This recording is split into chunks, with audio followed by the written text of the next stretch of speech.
प्रदेश शासन संस्कृति विभाग अंतर्गत स्थापित मध्य प्रदेश नाट्य विद्यालय के सत्र 2020-21 के विद्यार्थियों की नाट्य प्रस्तुति वराह मिहिर के रसास्वादन के लिए रविंद्र भवन सभागार में पुनः एक बार फिर से पधारे कला रस के दर्शकों का हार्दिक स्वागत है, अभिनंदन है। मध्य प्रदेश नाट्य विद्यालय द्वारा 10 दिवसीय भ्रमणशील कार्यशाला उज्जैन में आयोजित की गई, जिसमें विद्यालय के 10वें सत्र के विद्यार्थियों ने मध्य प्रदेश की पारंपरिक लोक नाट्य शैली माच को जाना, समझा और आत्मसात किया।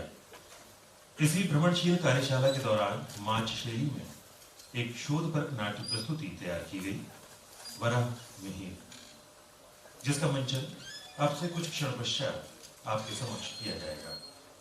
मूलालेख डॉक्टर भगवती लाल राजपुरोहित, नाट्यालेख सतीश दवे, संगीत निर्देशन पंडित ओम प्रकाश शर्मा, परिकल्पना एवं निर्देशन लोकेन्द्र त्रिवेदी। प्रस्तुति मध्य प्रदेश नाट्य विद्यालय भोपाल की।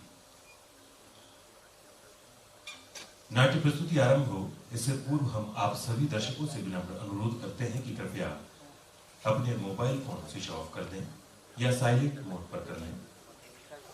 कोरोना महामारी को दृष्टिगत रखते हुए शासन प्रशासन द्वारा दिए गए दिशा निर्देशों का पालन करें, चेहरे पर मास्क अवश्य लगाएं एवं एक दूसरे से उचित दूरी बनाकर बैठें। आप एक ही परिवार से क्यों न हो, सभागार में एक सीट छोड़कर ही अपना स्थान ग्रहण करें, क्योंकि सावधानी में ही सुरक्षा है। वराह मिहिर के द्वारा विकसित गणितीय विज्ञान का गुरुकुल उज्जैन में 700 वर्षों तक अद्वितीय रहा। वराह मिहिर बचपन से ही अत्यंत मेधावी और तेजस्वी थे। पिता आदित्यदास से परंपरागत गणित एवं ज्योतिष सीखकर इन क्षेत्रों में व्यापक शोध कार्य किया। उनका मुख्य उद्देश्य गणित एवं विज्ञान को जनहित से जोड़ना था।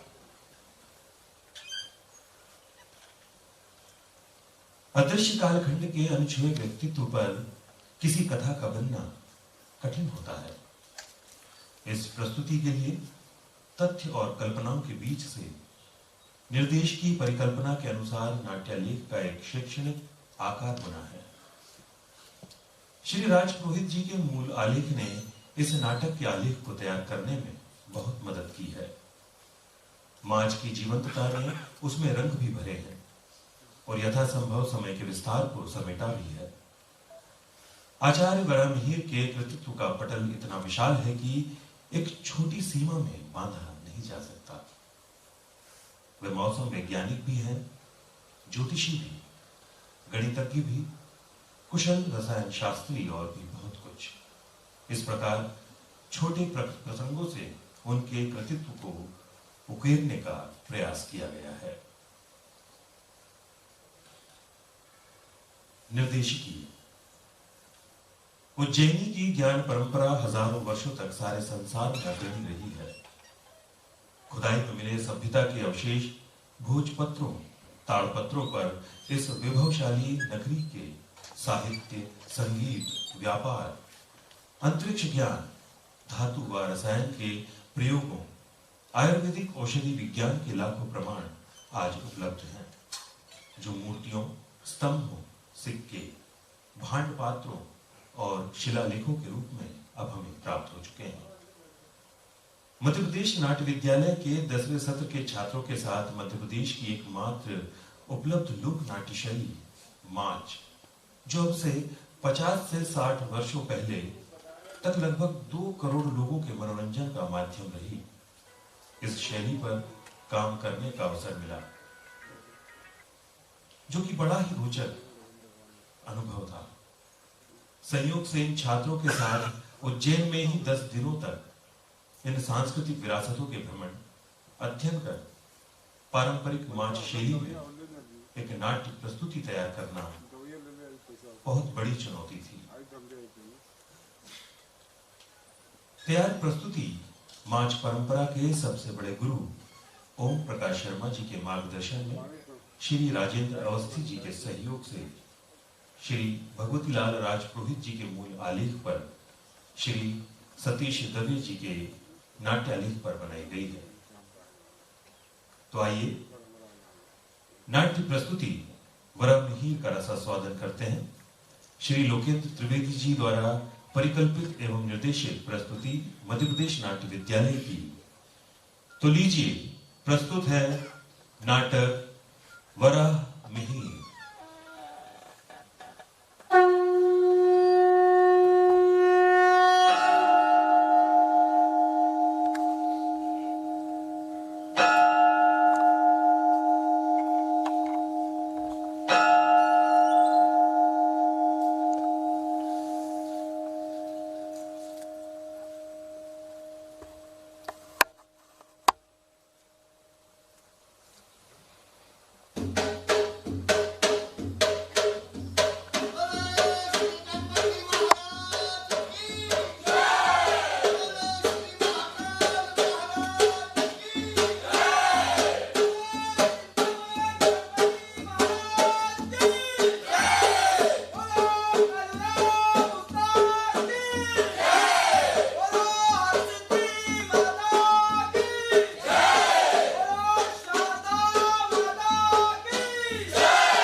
जमियो नहीं।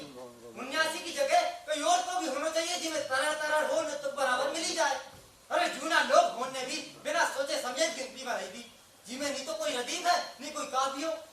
ऐसा करूं कि मेज रदीफ काफिया वाली नई गिनती में रही यो ठीक रहेगा। जो काम कोई से नहीं हुई सकियो उस काम मारे करना चाहिए। आखिर मैं भी तो अकलदार हूँ तो नई गिनती बनाना शुरू करूँ। 75 पे 76, 76 पे 77, 77 पे 78, 78 पे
पूछता होगा काका। हाँ, ये कायथा सूर्य पूजा का केंद्र है।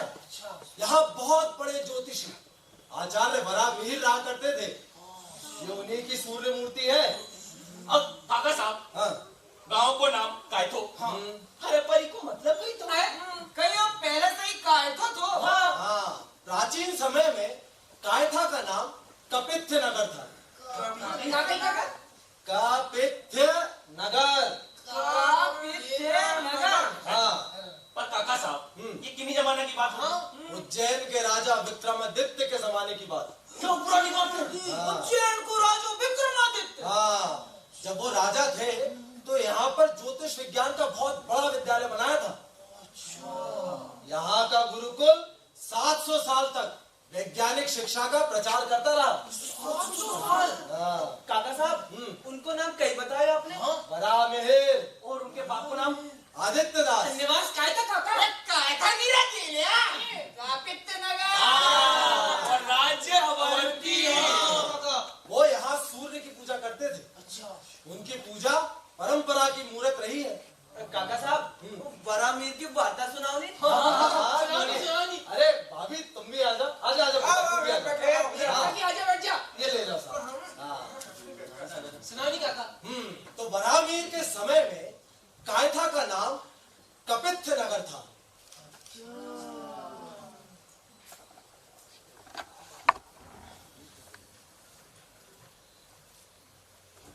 मिहिर,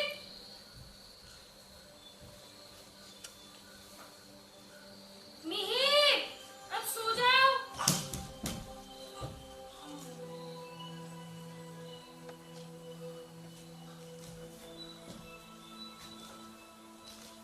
माँ, ये पिताजी रात भर जागकर आकाश में क्या ढूंढते रहते हैं? वो अंधेरे में दिखाई देने वाले ग्रहों नक्षत्रों को देखकर उनके रंग, आकार, दूरी पर अध्ययन कर रहे हैं। वो ज्योति विज्ञान पर कार्य कर रहे हैं, समझे? समझा। पर माँ, ये सूरज दिन में गर्म और रात को ठंडा कैसे हो जाता है? अरे पागल, दिन में जो दिखाई देता है उसे सूर्य देव कहते हैं और रात को जो दिखाई देता है उसे चंद्र देव कहते हैं। समझा। पर माँ, ये तारे दिन में कहाँ चले जाते हैं? एक भी दिखाई नहीं देता। अरे तारे दिन में भी होते हैं। तुम्हें याद है जिस दिन सूर्य ग्रहण हुआ था और दिन में हर तरफ अंधकार हो गया था, कैसे एक एक कर सारे तारे दिखलाई देने लगे थे? दिन में सूरज के तेज प्रकाश के कारण तारे दिखलाई नहीं देते। अच्छा माँ, ये बात मैं आज समझ पाया हूँ।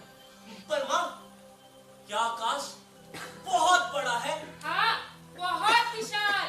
कितना विशाल? अंतहीन, हमारी कल्पना के भी परे। क्या इसका कोई मध्य भाग भी है? हाँ, वो तारा देख रहे हो? हाँ। मेरी दादी माँ कहती थी कि वो ध्रुव तारा है जो हमसे बहुत दूर है और वो कभी नहीं डूबता। जानते हो, हमारा सूर्य सभी ग्रह नक्षत्रों के सहित उसकी परिक्रमा कर रहा है। ध्रुव, वाह। अच्छा, वो 7 तारे देख रहे हो? हाँ। उसे सप्तऋषि तारामंडल कहते हैं। सप्तऋषि। और माँ, वो टेढ़ी मेढ़ी रेखा? वो तुम्हारे पिताजी कहते हैं कि वो कश्यप ऋषि का परिवार है, काश्यप तारामंडल। काश्यप तारा। अच्छा चल, अब सो जा। पर माँ,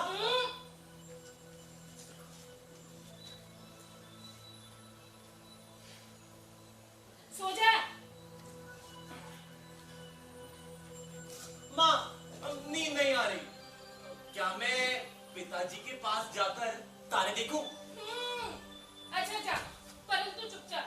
तुम्हारे पिताजी इस समय लघु सिंध नदी के किनारे अपने छात्रों को तारों का अध्ययन करवा रहे हैं। अरे रास्ता ऊपर खाबड़ है, संभल कर जाना।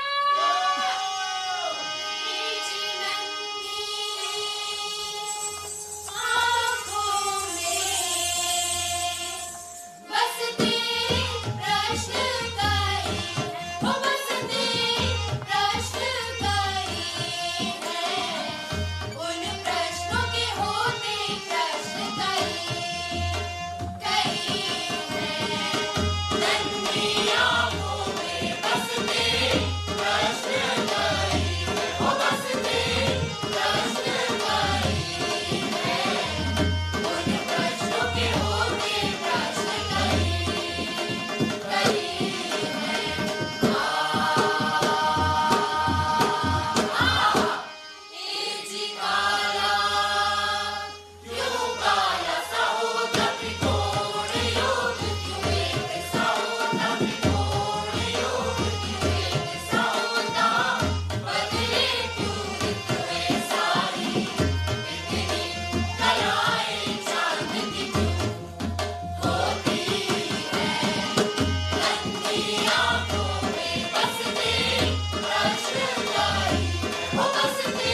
उनका मन यही सोचता रहता था कि दिन और रात कैसे होते हैं, ऋतु परिवर्तन के क्या कारण है, नक्षत्रों की आकृति हमेशा एक जैसी कैसे रहती है और ग्रह अपने स्थान हमेशा कैसे बदल लेते हैं। हो दादा, सब भगवान की कृपा है। ये बसंती का दाई जी बतला ही रिया था कि मरना का बाद हम सब आसमान में जाके तारा बने जाएगा। अरे भाई तू चुप है, काका को बता दे। हाँ काका, फिर कही? हाँ, तो अपने कायथा के गुरुकुल में आधी दुनिया से लोग पढ़ने आते थे। हाँ, कहाँ से काका? खुदाई में मिले सिक्कों से पता चलता है कि चीन, श्रीलंका, यूनान, रोम सभी देशों से लोग यहाँ पढ़ने आते थे। अरे अरे बाबू काका, अरे यहाँ चोरियां भी बढ़ती थी। अरे लाकड़ा बढ़िया, तू नहीं सुनी देखो, जैने कूदा ही जी से। चुप करो यार। काका आप तो बताओ। हाँ, लड़कियां भी पढ़ती थी। वो समय बहुत सुलझा हुआ था। उस समय लड़के और लड़कियां सब एक समान थे। विदेशों से आए छात्रों और यात्रियों ने अपने ताड़पत्रों और भोजपत्रों में हमारे गुरुकुल के बारे में विस्तार से लिखा है, जो हिंदी में अनुवाद होकर हमारे सामने है। हाँ, तो काका साहब तुमने तो क्या पत्ती ताड़पत्री गई? तीन पत्ती। अरे छोरा, पत्ती। अरे छोरा, किताबें बोलती हाँ, किताबें वो पत्नी को सब पढ़ी होगी। हाँ, अरे तभी तो मेरे मन में आया कि इतने महान कालोपासक बरामीर के गुरुकुल को जमीन के नीचे तो ढूंढूं। खोजते खोजते इतना संपन्न गुरुकुल जाकर मिला आपके गांव कायथा में। बारामीर जी आसमान में ढूंढ रिया था और तब उनको जमीन में जगह जगह खोदी खोदी के ढूंढ रिया। वाह, तुम दोनों ही महान। चुप कर, बैठ जा। हाँ काका, फिर कही हो? फिर बरामीर बड़े होते गए और उनके अंतरिक्ष से जुड़े सवाल और भी गंभीर होते गए। ओम सूर्याय नमः, ओम भास्कराय नमः, ओम अरुणाय नमः, ओम आदित्याय नमः, ओम सूर्याय नमः।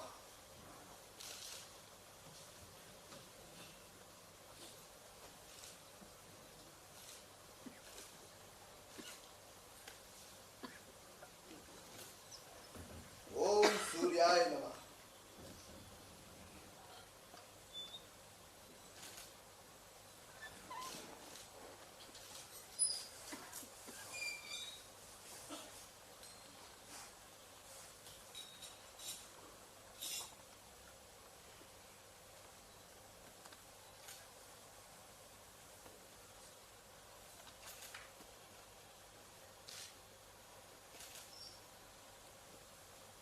मिहिर, जी पिताजी। नदी में स्नान करके संध्या आराधना कर ली? कर ली पिताजी, और गायत्री का जाप भी पूर्ण हो गया। सूर्यास्त होने वाला है मिहिर, चलो अब चले। आया पिताजी।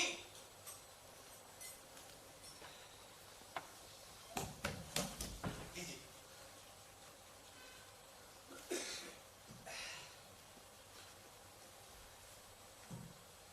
पिताजी, वो लोग कूलर के पेड़ के नीचे सुबह से गड्ढा क्यों खोद रहे हैं? गड्ढा नहीं मिहिर, वे लोग कुआं खोद रहे हैं। कूलर की भूमि के नीचे प्रचुर मात्रा में जल होता है मिहिर। जी, पर पिताजी वो लोग पौधे इतनी दूर दूर क्यों रोप रहे हैं? 20 हाथ दूर रोपने से पेड़ पौधे फलते फूलते अच्छा है। पिताजी, अस्त होता हुआ सूर्य उगते हुए सूरज से कितना अलग लगता है। अच्छा, और उगते हुए सूर्य में क्या होता है? उगता हुआ सूरज तो मानो एक सुनहरी थाली के समान है, जो अपनी ही दूरी पर गोल गोल घूमता है, और उसमें से प्रकाश तो मानो उछल कर बाहर आता हो। तुमने तो पूरी परख कर ली उगते हुए सूर्य की। जी पिताजी, देखकर लगता है मानो स्वर्ण का गोल बह ही जाएगा। चलो अभी चला जाए। चलिए।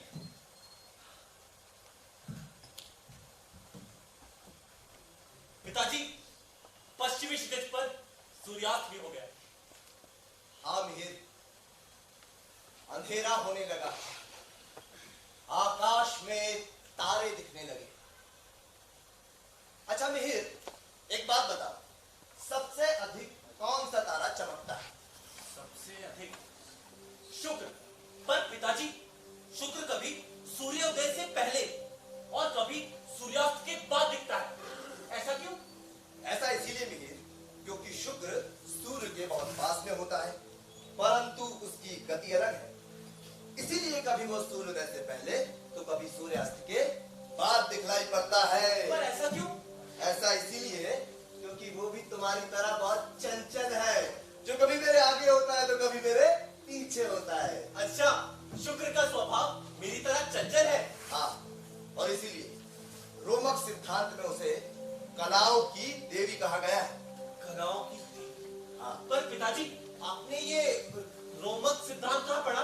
अरे, अपने गुरुकुल के वाचनालय में अंतरिक्ष विज्ञान के से जुड़ी अनेकों पांडुलिपियां है। कभी समय निकालकर वहां जाओ और उन्हें पढ़ो तो तुम्हें पता चले कि इस विशाल संसार में कौन कौन और कहां इस अंतरिक्ष के ऊपर अध्ययन कर रहा है। इससे तुम्हें तारों की गति और स्थिति की परख आकाश में देखकर करने की प्रेरणा मिलेगी। मिहिर, एक बात हमेशा ध्यान रखना, ज्योतिष एक प्रत्यक्ष विज्ञान है, समझे? जी। आओ।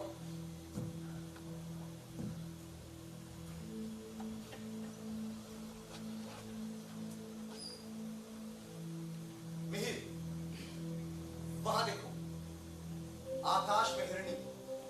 पिताजी, हिरनी तो धरती का जानवर है, पर आकाश में भी होती है। पर पिताजी, ये आकृति तो मृग के सिर के समान है। इसका नाम तो मृगशिरा होना चाहिए। वाह, बहुत अच्छा नाम है मिहिर। तो आज से इस आकृति का नाम हुआ मृगशिरा।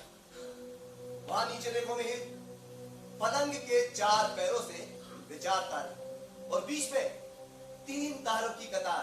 पिताजी, वो 4 तारे और वो 3 मिलकर सप्तऋषि लगते हैं। हाँ, परंतु वशिष्ठ सिद्धांत में उसे रोहिणी नाम दिया गया है। रोहिणी। मिहिर, इन ग्रहों की स्थिति जानकर ये बता सकते हो कि वे किस किस भाव में कितने अंश पर स्थित हैं? मेरी भी यही जिज्ञासा है। गणना करके सही आकलन मैं आपको कल बताऊंगा। कल बताऊंगा। चलो अभी चले।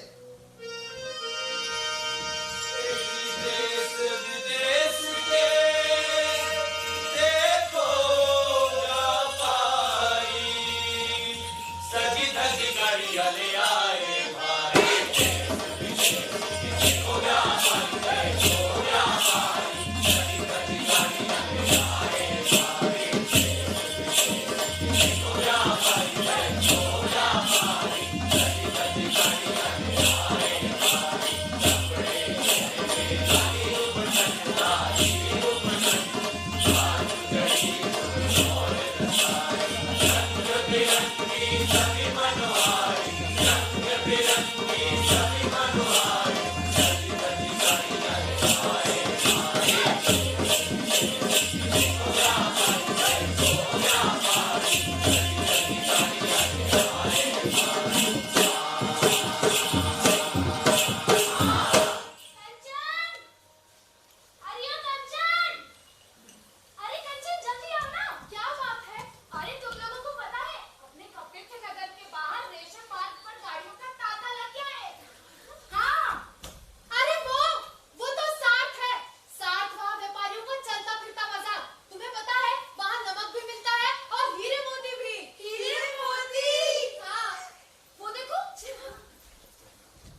पियो। तो सुगंधी जी, सभी प्रकार की गंध है आपके पास। सभी प्रकार की गंध बनाने वाले तो बेटा बिरले ही होते हैं, और वैसे भी इन शीशियों में तो इतनी है। बासा, कितने प्रकार की होती होंगी ये सब गंध? ये होती है 1,74,720 प्रकार की। लाखों। हाँ हाँ लाखों, वो भी सब अलग अलग। अच्छा, तब ये बताइए कि सबसे तीखी और दीर्घ आयु वाली गंध कौन सी है? सबसे तीखी और दीर्घायु गंध है कर्पूर और धनिया की। तो लगाइए।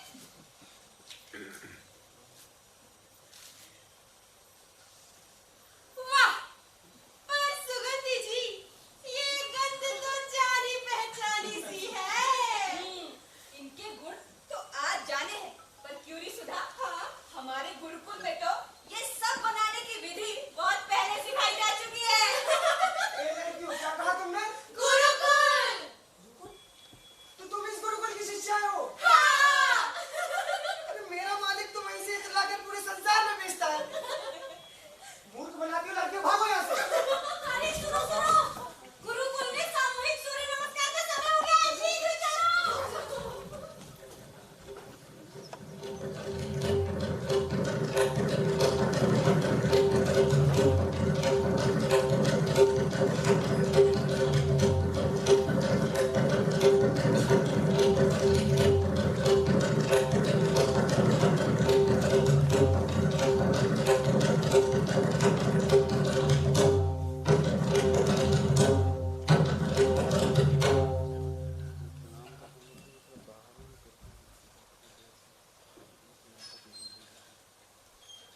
पिताजी, जाल गवाक्ष में से सूर्य की किरणें आ रही हैं।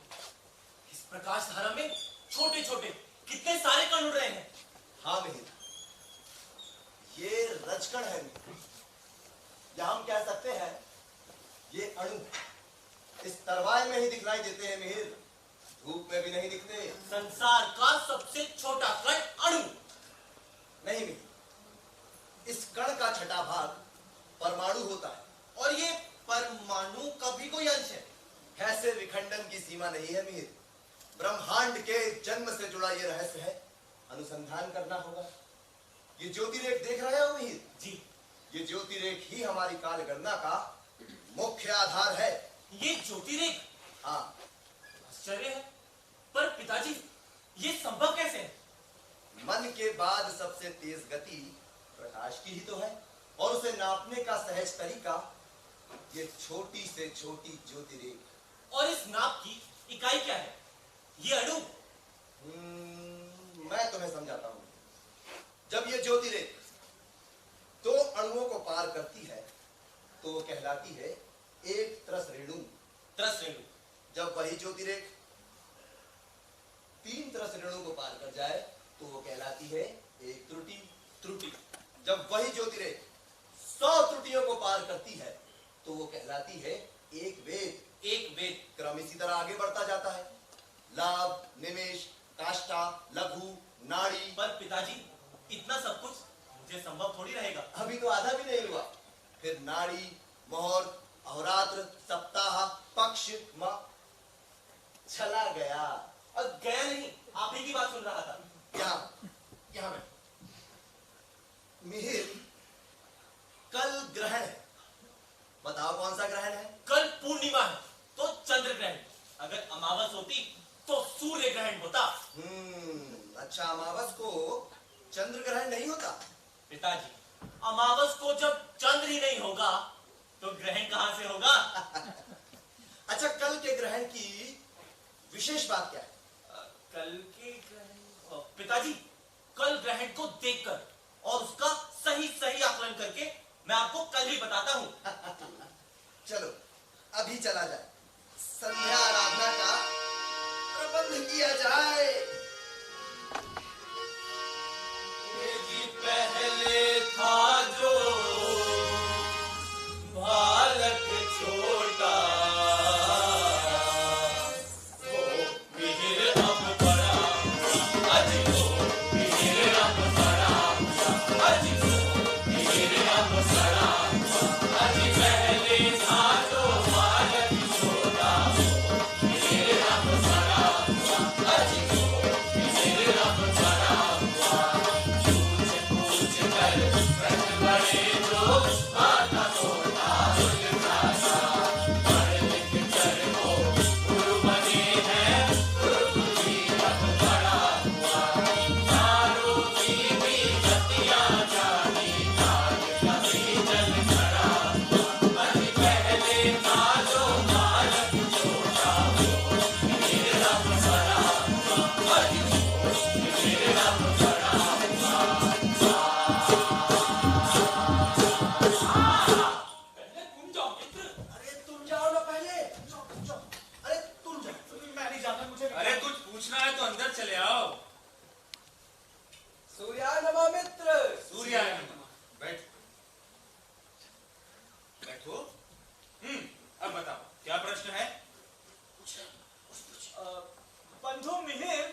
मैं हाँ, केशव पूछना चाह रहा था कि आप इतने समय से ये क्या लिख रहे हैं?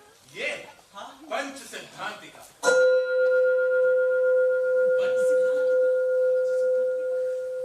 और ये 5 सिद्धांत क्या क्या है?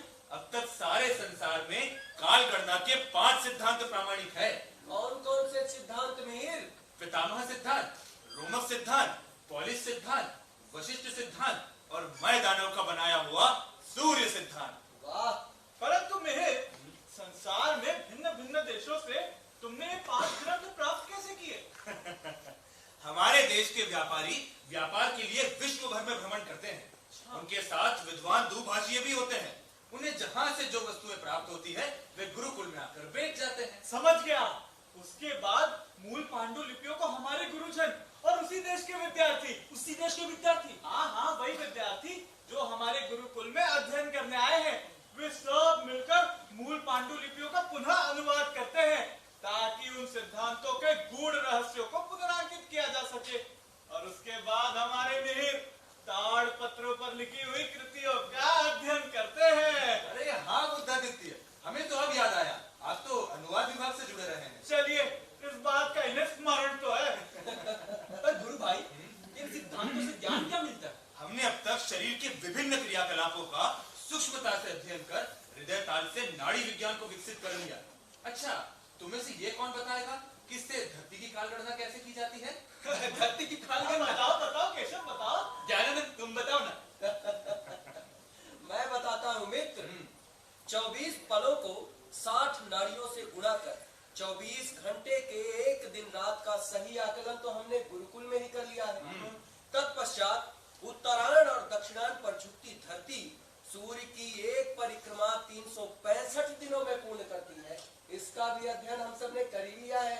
उत्तम मित्र, अति उत्तम। हम सभी जानते हैं कि 7 ग्रह सूर्य की परिक्रमा कर रहे हैं, जो अपनी अपनी गति से अपनी अपनी धुरी पर घूम रहे हैं, जिनके पल, प्रतिपल, घंटे सब हमसे अलग अलग हैं। हमारे मनीषियों ने इसी गणितीय ज्ञान का सूक्ष्मता से अध्ययन कर उनके निचोड़ इन सिद्धांतों में अंकित किए हैं। परंतु मिहिर, एक प्रश्न है। पूछिए। जब अध्ययन हो चुके हैं तो फिर से अध्ययन करने की क्या आवश्यकता है? नहीं बुद्धादित्य, अंतरिक्ष विज्ञान सिद्धांतों को बार बार चुनौती देता है। अच्छा? और तो और हमेशा परिष्कृत भी करता रहता है। हमें ये कभी नहीं भूलना चाहिए कि हमारा देखा हुआ, समझा हुआ सत्य ही अंतिम नहीं है।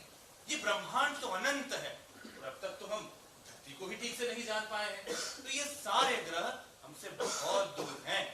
तो फिर अभी तक की हमारी गणनाएं और ये सारे आंकड़े, अरे भाई इनका क्या? अभी तक हम पृथ्वी सहित चंद्र, सूर्य, मंगल, बुध इन सब की काल गणना के सत्य के बहुत निकट हैं और तो और सही मार्ग पर भी। पर मिहिर, इसके आगे केशव हम एक प्रामाणिक पंचांग बनाएंगे। हमारा अंक गणित, बीज गणित और रेखा गणित बहुत उन्नत है और इस अमूल्य ज्ञान को हम जन साधारण के साथ जोड़ेंगे। यही हमारे गुरुकुल का दायित्व और मेरा संकल्प है। उत्तम विचार मित्र। आज रात्रि में गुरु, बुध और शनि की युति है। त्रिकोणीय ज्यामिति से हम इस स्थिति का अध्ययन करेंगे। अवश्य। तो हमें प्रस्थान करना चाहिए। अवश्य। सूर्याय नमः मित्र। सूर्याय नमः। सूर्य।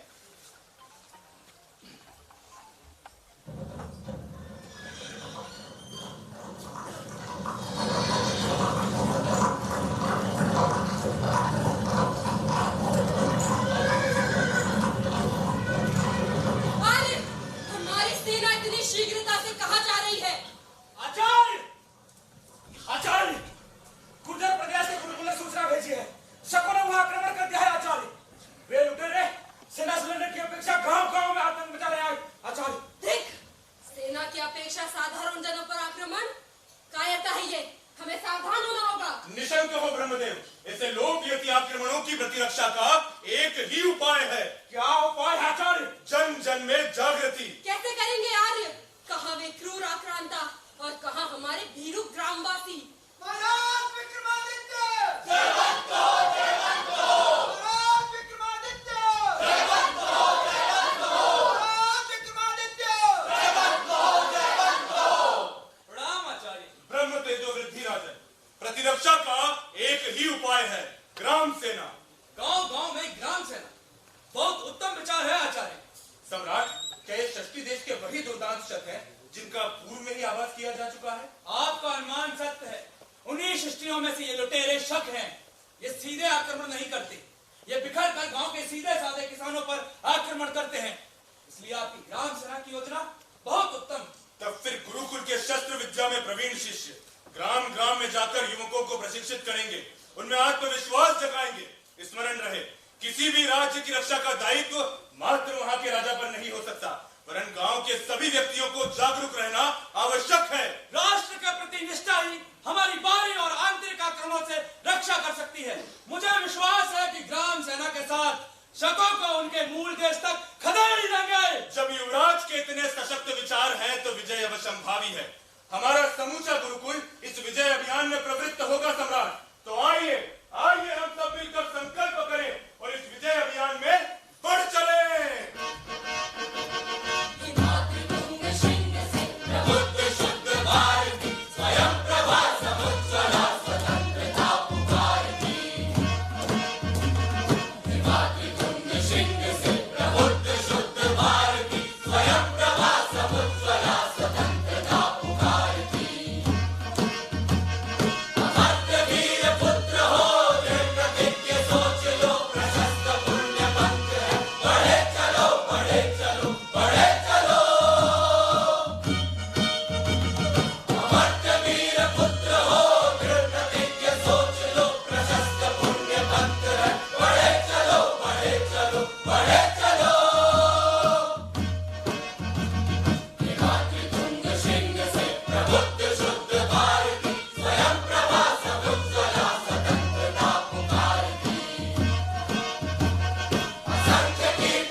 पंच सिद्धांतिका अंतरिक्ष विज्ञान की नई पांडुलिपि।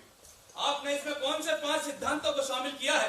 पॉलिस सिद्धांत, रोमस सिद्धांत, वशिष्ठ सिद्धांत, पितामह सिद्धांत और सूर्य सिद्धांत। लगभग सभी प्रामाणिक सिद्धांत इसमें शामिल किए गए हैं। वाह, देश विदेश के सिद्धांतों का समन्वय, पूर्णता तभी आती है। ये प्लाइनी रोम के व्यापारी और आप आचार्य वराहमिहिर ज्योतिष रत्न ही नहीं, इस राज्य सभा के भी रत्न हैं। आचार्य के बारे में हमने भी बहुत सुना है। आचार्य, आपके खगोलीय और गणितीय सिद्धांत के प्रचार प्रसार के कारण हमारे व्यापार में बहुत वृद्धि हुई। हम आपके सदा आभारी रहेंगे। ये तो हम पर गुरुओं का आशीर्वाद है। आकाश के नक्षत्र ग्रह के प्रत्यक्ष ज्ञान द्वारा भूमंडल और आकाश की गतिविधि जानने का विज्ञान है ज्योतिष।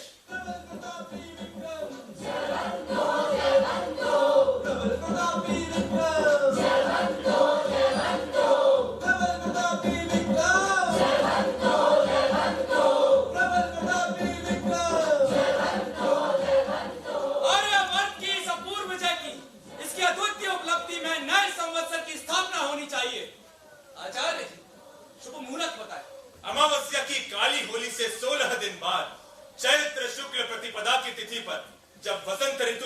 धरती पल्लवित हो रही हो, हमारा नव वर्ष आरंभ हो। मालव संवत का प्रथम पंचांग तैयार है।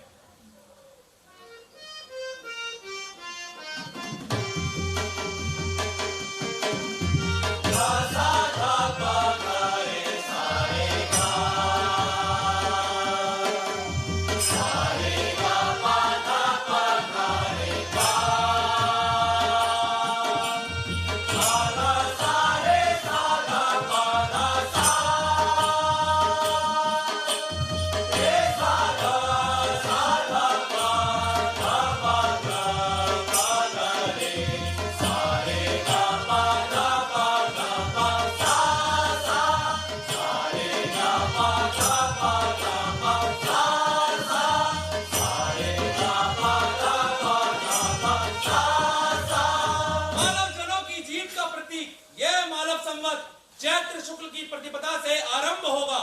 मुद्राएं ढाली जाए, 16 दिनों तक रंग गुलाल शस्त्र प्रदर्शन एवं उल्लास के साथ वसंत उत्सव मनाया जाए।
निरंतर प्रयोग से हम ग्रहों नक्षत्रों की दूरी की सही गणना आज तक कर पाए हैं।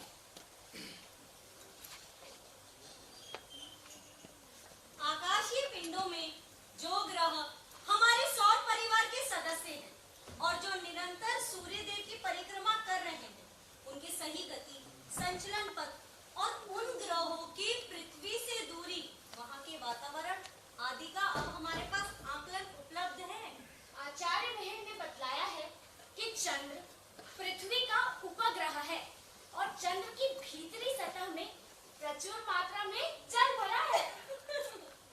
मूर्ख, पृथ्वी अपनी धुरी पर दाएं से बाएं झुकती है और ठीक 1 वर्ष में वहीं पहुंच जाती है जहां से हमने इसकी गणना करना आरंभ किया था। इसी को हम सौर वर्ष कहते हैं। और सौर वर्ष को सूक्ष्मता से समझने का विज्ञान भी आचार्य महल ने बतलाया है। 24 पलों की एक नाड़ी, 24 पलों की एक नाड़ी, 7 नाड़ियों का एक दिन, 7 नाड़ियों का एक दिन, 7 दिनों का एक सप्ताह, 7 दिनों का एक सप्ताह, 4 सप्ताह का एक माह, 4 सप्ताह का एक माह, 2 माहों की एक ऋतु, 2 माहों की एक ऋतु, 6 ऋतुओं का एक वर्ष 6 ऋतुओं का एक वर्ष और 100 वर्षों की एक सदी। और 100 वर्षों की एक सदी। अब समझ गई? हाँ। लेकिन मुझे तो समझ में नहीं आया, गुरुजी ये टन क्यों करवाते हैं? अरे हृदय ताल से काल की गणना के लिए। अच्छा, हाँ। समझा। मोहिनी, तुम अपनी गणना का कार्य शीघ्र ही पूर्ण कर लो। आचार्य मेहर ने इस तांबे के घड़े पर निश्चित क्रम पर निशान बना पल प्रतिपल घंटों का कैसा बेजोड़ संयोजन कर दिया है। मानवीय सभ्यता के इतिहास में आचार्य मिहिर ने हमारे इस गुरुकुल को काल गणना का विश्व गुरु बना दिया है। सच कहा सखियों। संसार इस बात पर गर्व करेगा कि हमने करोड़ों सालों बाद पृथ्वी पर समय की सही और सटीक गणना कर एक अनुकरणीय वैज्ञानिक उदाहरण प्रस्तुत किया। कंचन, क्या तुम्हें पता है, पहले बूंद बूंद की गणना मनकों से की जाती थी। इसमें कितने ध्यान की आवश्यकता होती होगी ना? हाँ, गुरुकुल का तो मतलब ही है कड़े अनुशासन से दी गई अमूल्य शिक्षा। हाँ, ब्रह्म मुहूर्त में उठकर स्नान करना, वेद पाठ करना, शस्त्र शिक्षा करना, संगीत सीखना, जंगल से सूखी लकड़ियां इकट्ठा करना, खेती किसानी में मदद करना और देर रात तक अंतरिक्ष गणना सीखना, ये गुरुकुल के कड़े अनुशासन से ही संभव है। अरे सुनो सुनो, क्या? आज उज्जैनी से आचार्य शंकु बता रहे हैं। आचार्य शंकु? हाँ, और हमारे आचार्य मिहिर सहित सबको एक यंत्र जिसके द्वारा सूर्य के दिगंश और उन्नतांश होने का ज्ञान होता है बतलाएंगे। अच्छा, तो चलो हम सब उस यंत्र को रथ से उतारने में मदद करते हैं। चलो। आचार्य शंकु, आपने हमेशा गुरुकुल के लिए अतिथि संकाय के रूप में हमारे आवेदन को प्राथमिकता दी है। हम सदैव आपके आभारी रहेंगे। आचार्य महल, हमारे संचित ज्ञान पर प्रथम अधिकार सदैव गुरुकुल के इन विद्यार्थियों का, बल्कि इन जिज्ञासु साधकों के बीच बार बार आकर हमें अपने उत्तरदायित्व का मूल्य बोध होता है। ये मेरा ही नहीं, अवंती राज्य का, बल्कि यूं कहूं कि संपूर्ण आर्यावर्त के लिए ये गौरव की बात है। आचार्य, हम आपके इस आमंत्रण के लिए हृदय से आभारी हैं। परम प्रतापी महाराज विक्रमादित्य जिस गुरुकुल के अध्यक्ष हैं, और आप सभी स्वनाम धन्य कालिदास, आचार्य धन्वंतरी, आचार्य वररुचि, आचार्य खटखरपद, आचार्य अमर सिंह, आचार्य शपणक और आचार्य वेताल भट्ट जैसे मूर्धन्य विद्वान इस शैक्षणिक संकाय और विद्वत परिषद के सदस्य हैं। ये भगवान सूर्य नारायण की अनंत कृपा दृष्टि ही तो है।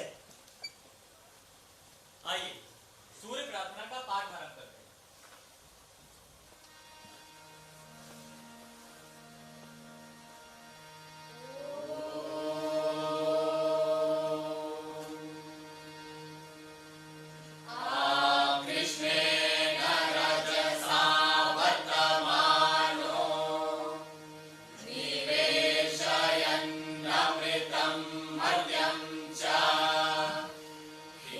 हिरण्ययेन सविता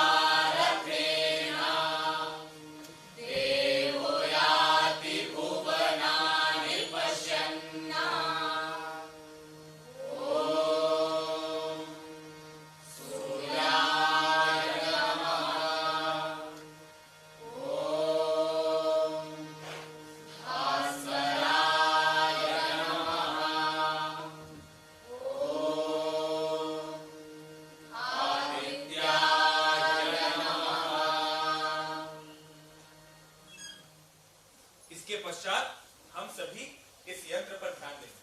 आइए आचार्य। तो जैसा कि आप सब जानते हैं कि आचार्य मिहिर ने अपने प्रयोगों से धरती के मध्य स्थित किसी अदृश्य शक्ति की खोज की।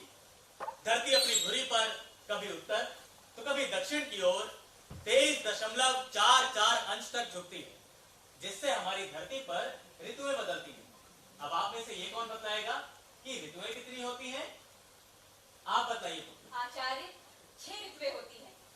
ग्रीष्म ऋतु, वर्षा ऋतु, शरद ऋतु, हेमंत ऋतु, शिशिर ऋतु और बसंत ऋतु। सटीक कहा पुत्री।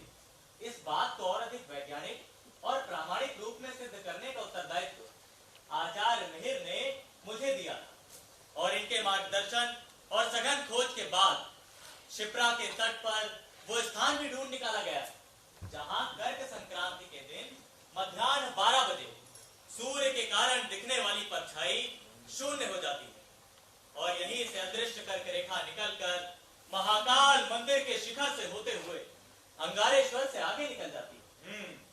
जैसा कि हमें गुरुकुल में बताया गया है कि पृथ्वी 3 रेखाओं पर घूमती है। वो 3 रेखाएं कौन कौन सी है, कौन बताएगा? मैं बताता हूँ आचार्य। आइए। कर्क रेखा, भूमध्य रेखा और मकर रेखा। उत्तम धीरान। ध्रुवों के बारे में कौन बताएगा? क्या मैं बताऊं आचार्य? आप बताइए। उत्तरी ध्रुव, दक्षिणी ध्रुव। अति उत्तम। इसी बात को वैज्ञानिक आधार पर सिद्ध करने के लिए आचार्य ने इस यंत्र का निर्माण किया है। आज से सारा विश्व इस यंत्र को शंकु यंत्र के नाम से जानेगा। शंकु यंत्र। अब ये शंकु यंत्र कार्य कैसे करता है आचार्य हमें बताएंगे। आइए आचार्य। तो जैसा भी आप लोगों ने बताया कि हमारी पृथ्वी के 2 ध्रुव होते हैं, ये हमारा उत्तरी ध्रुव और ये दक्षिणी ध्रुव। और हमारी पृथ्वी की 3 रेखाएं कौन कौन सी? कर्क रेखा, भूमध्य रेखा और मकर रेखा। और हमारी पृथ्वी एक वर्ष में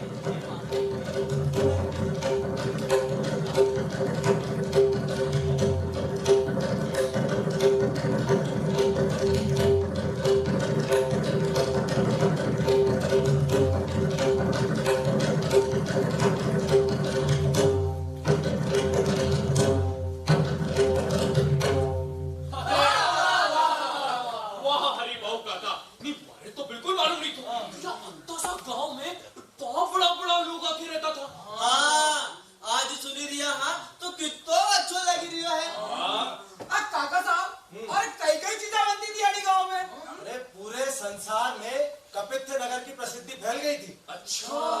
आचार्य बरामीर के गुरुकुल के बने इत्र, वस्त्र, मसाले, ग्रंथ, औषधियां देश विदेश में बेचे जाते थे। अब यहाँ कहीं नहीं मिले। रात बिरात के अगर कोई चीज की जरूरत पड़े तो उज्जैन जाना पड़े। अब तो वैसे गुरुकुल भी नहीं लियो। हाँ, गुरु हो तो गुरुकुल होए नहीं। अरे यही तो हमारी कमजोरी है। हमने अपने देश के ज्ञान पर ध्यान ही नहीं दिया और विदेशी ज्ञान की जी हुजूरी करने में लगे रहे। काका साहब, अरे वो कहवा थी कि नहीं के घर का जोगी जोगड़ा ने आन गांव का सिद्ध। लेकिन अब हमें बदलना चाहिए। कम से कम हमारे प्राचीन गुरु और ज्ञानियों का सम्मान तो करना ही चाहिए। काका साहब, हम ढेरिया गांव का ढोल, हमारे कहीं मालूम कि बड़ा बड़ा शेर मार कहीं उठा पटक हुई जाए है। अरे चतर, ज्यादा अपनी चतुराई मत दिखा और मुंह बंद करके बैठे रहे। हाँ काका साहब, अब हम पूरा ध्यान रखांगा।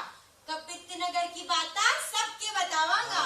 हाँ, मैं भी अब बराय मिहिर जी महाराज के बारे में सबके बताऊंगा। सही बात है काकी, मैं भी ध्यान रखूंगा। मैं भी अपना गांव के बारे में बाहर जाके बताऊंगा नहीं। क्या बताओगे? क्या किए? बताएंगे कि वो बहुत ही बड़ा था। कई बड़ा था, कई बड़ा था। बड़ा था और कई था। कई बड़ा था कि खाई के कारण पेट बड़ा था। काका साहब, आप बताओ। वो एक महान ज्योतिषी, अंतरिक्ष वैज्ञानिक, पर्यावरणविद, रसायन शास्त्री, गणितज्ञ और महान गुरु थे। याद रखजो, ने भूली मत जाओ। मैं बोले नहीं, मैं याद रखूंगा। और अपन तो अपना गांव में गुरुकुल के फिर से बसाने का भी सोचांगा भैया। जरा फरने का बनने की जरूरत नहीं है, समझा? जरा भागा राजी मत कर।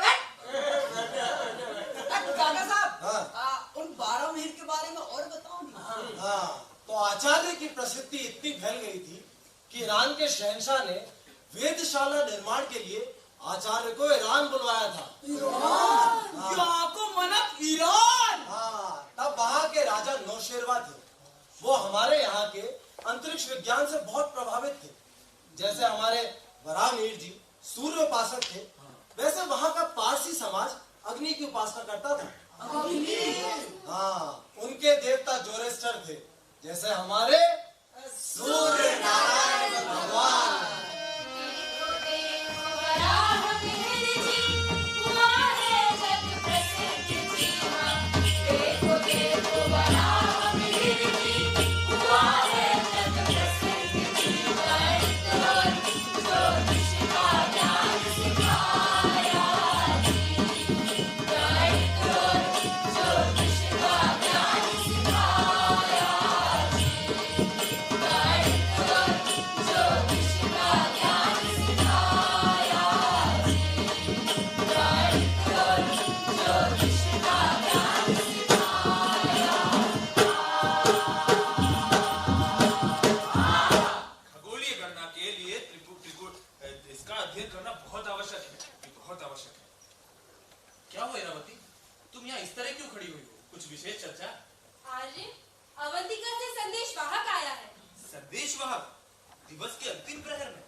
महाकालेश्वर भगवान की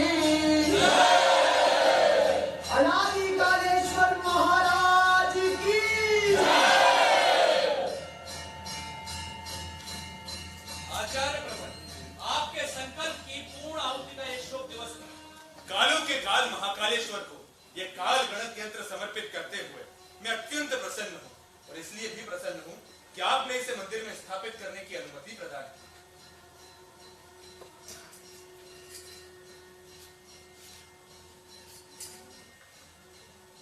आपने अंतरिक्ष ज्योतिष में फलित ज्योतिष को जोड़कर सर्वसामान्य में इसके प्रति रुचि जागृत करा दी है।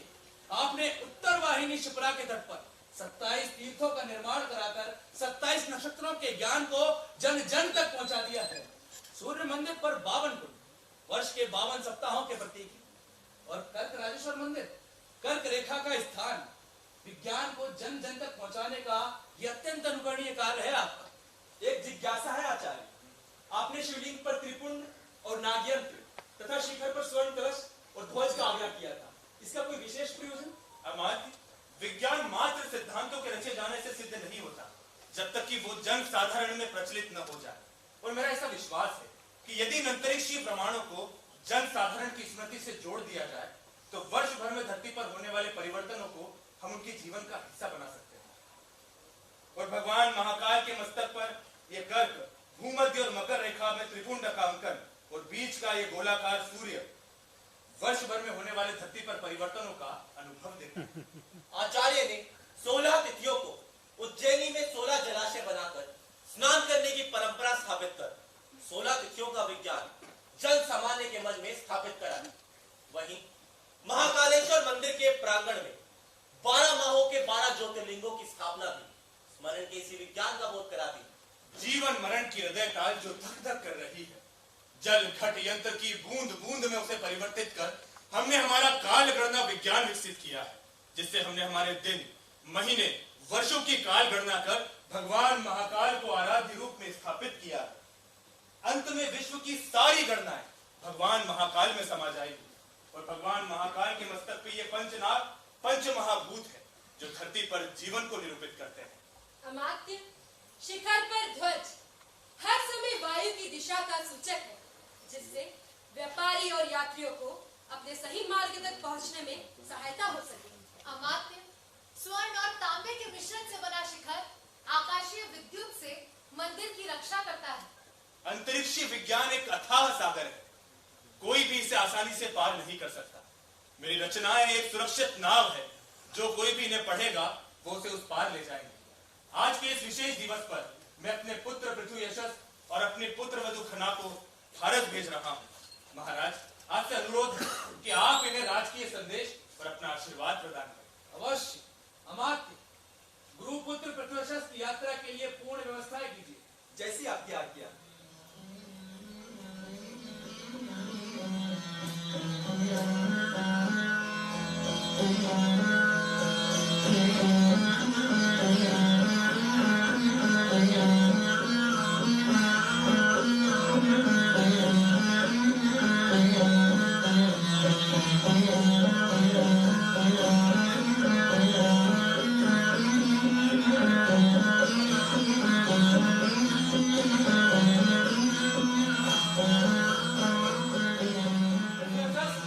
अपने पिता के गौरव का दायित्व अब तुम्हारे ऊपर है।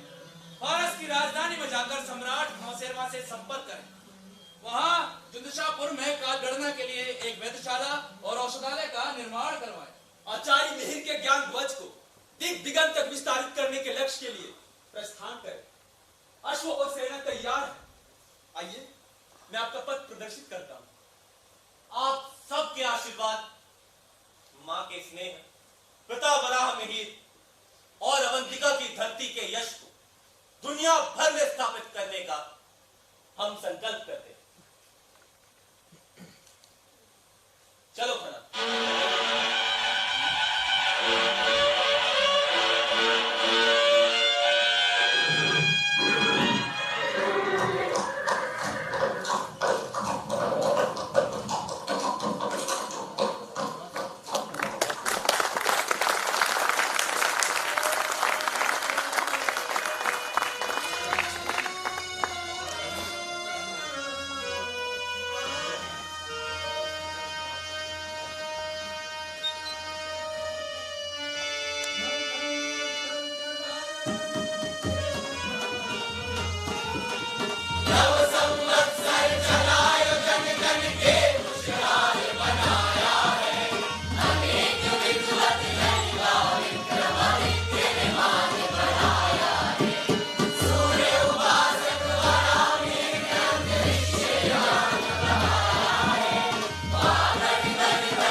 अभी आप देख रहे थे मध्य प्रदेश नाट्य विद्यालय के साथ 2020 के विद्यार्थियों की नाट्य प्रस्तुति वराह मिहिर। हम अनुरोध करते हैं नाट्य प्रस्तुति के निर्देशक श्री लोकेंद्र त्रिवेदी जी से कि वे मंच पर आए और साथ ही सभी मंच पर एवं मंच पर कलाकारों एवं सहयोगों से भी अनुरोध है कि कृपया मंच पर ही बने रहें। मंच पर उपस्थित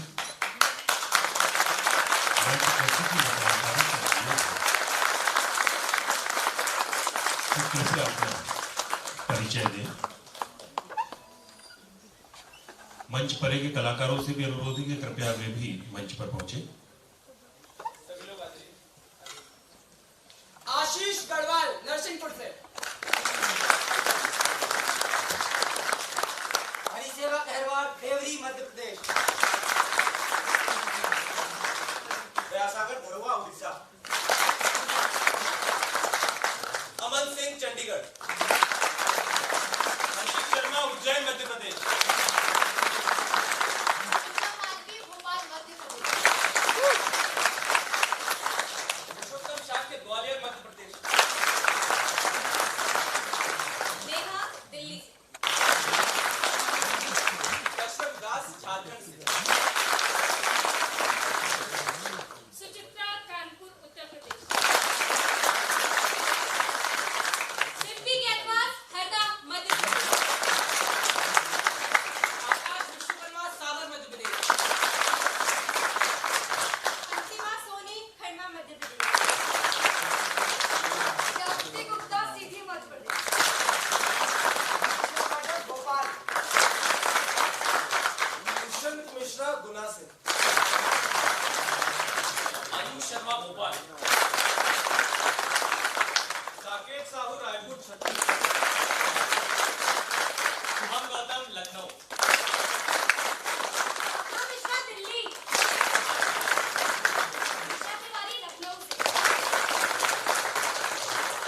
अमर द्विवेदी रीवा मध्य प्रदेश। विकास जोगे भोपाल से। भरत समता पिथौरागढ़ उत्तराखंड। त्रिवेदी उज्जैन से। हम मध्य प्रदेश नाट्य विद्यालय की ओर से नाटक के निर्देशक श्री लोकेंद्र त्रिवेदी जी को पुस्तक भेंट कर उनका अभिनंदन कर रहे हैं।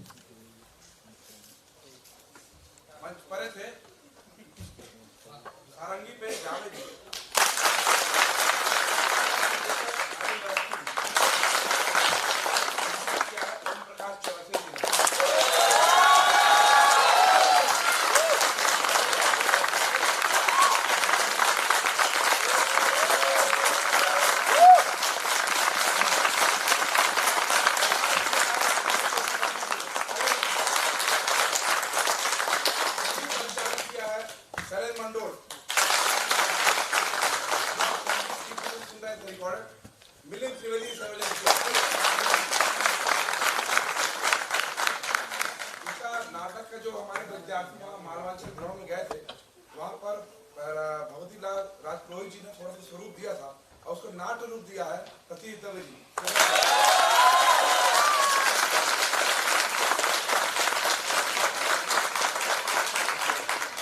रंग सामग्री जो भी है प्रवीण नामदेव नरेंद्र सिंह राजपूत जी का सहयोग किया है रेणुका बरमैया ने।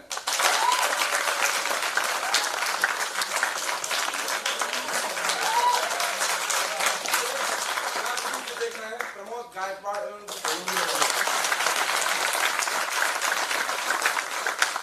साथ में हमारे पूरे कर्मचारी लोग जो नाट्य विद्यालय के पूरे लगे हैं इनके साथ, और भुवांशु शर्मा जिन्हें पूरा समन्वय किया।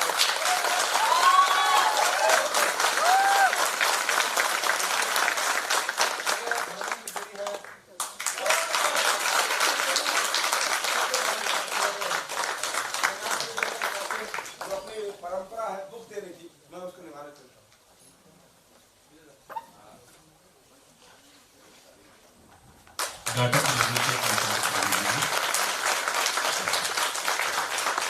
नाटक के लेखक संतोष दवे जी, सतीश दवे जी। संगीत निर्देशक पंडित ओम प्रकाश शर्मा जी।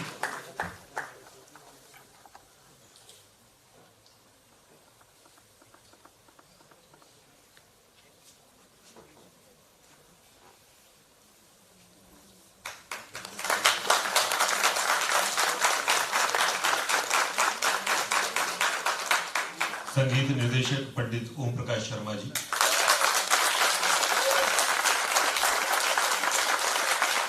सहायक निर्देशक श्री राजेंद्र अवस्थी जी। प्रकाश परिकल्पना श्री अनूप जोशी बंटी जी।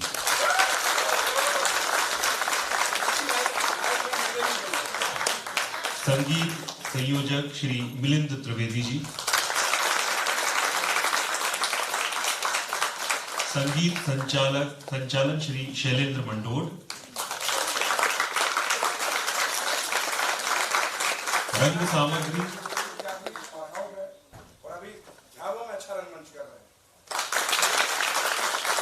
सामग्री प्रवीण नामदेव। रूप सज्जा श्री नरेंद्र सिंह राजपूत। रूप सज्जा श्री नरेंद्र सिंह राजपूत। रूप सज्जा सहयोगी मुबीना खान। मलखम्ब प्रशिक्षक सहायक सतीश गौरव।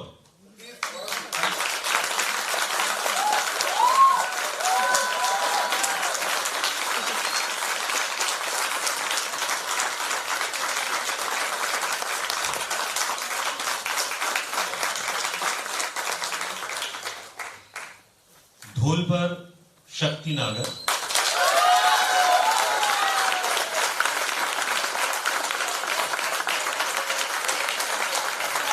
और सारंगी पर जावेद खान।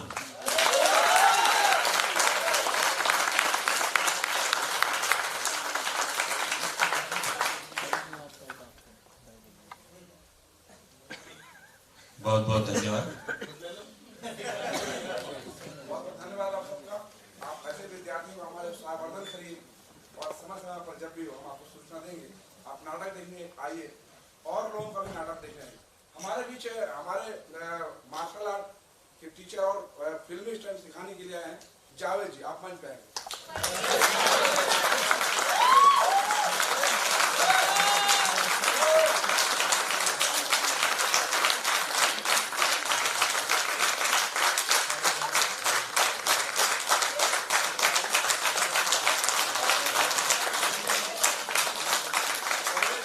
हमारे विद्यार्थी साहब फिल्मी स्टंट सिखा रहे हैं और कल से कुछ सीन अपने खुद बनाएंगे और करेंगे, शूट करेंगे उसको।